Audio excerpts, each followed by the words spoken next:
Ọlọ́run bá ṣíjú àánú ẹ̀rọ mi. Ó bá jẹ́ kó lẹ́ṣẹ̀ tí mo ṣẹ̀ tí mi ò fi rọ́kọ̀ ní bàbá dáríjì mi. Ẹ má jẹ́ ká ṣe ọ̀rọ̀ yín wàhálà ẹ̀jọ̀. Mi ò fẹ́ kó di yánpọ̀ yánrin. Kó má di yánpọ̀ yánrin. Tó bá wá di iṣu àtayọ̀ yọ̀ ń kọ́. Èèyàn threaten ẹ̀sìn, oníkà má take action lórí. Ṣé dandan nífẹ̀ o? Ayanmo Ife o. Ni mo rí sí ẹ o. Ohun mi kò jẹ́ bí Ayanmo Ife yìí ní ìgbà.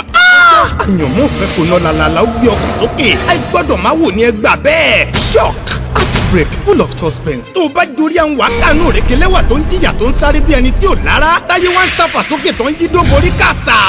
Ó ní bílíìpé. Ìṣe ni Báyọ̀ lọ ṣe wedding ní South Africa tó lọ yẹ. Látìgbà tèmi àti ẹ ti jọ láṣepọ̀, mo ò ṣí obìnrin ní kankan báyìí láṣepọ̀. How did it happen? Báwo ló ṣe ṣẹlẹ̀? Tó tún ìwọ nìkan ló ní HIV mi ò ní.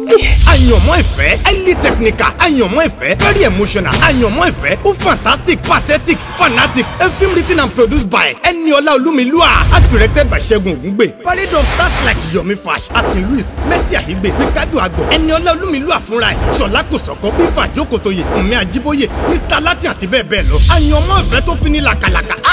Ó sì ń bọ̀ lọ́nà dẹ̀. Watch out.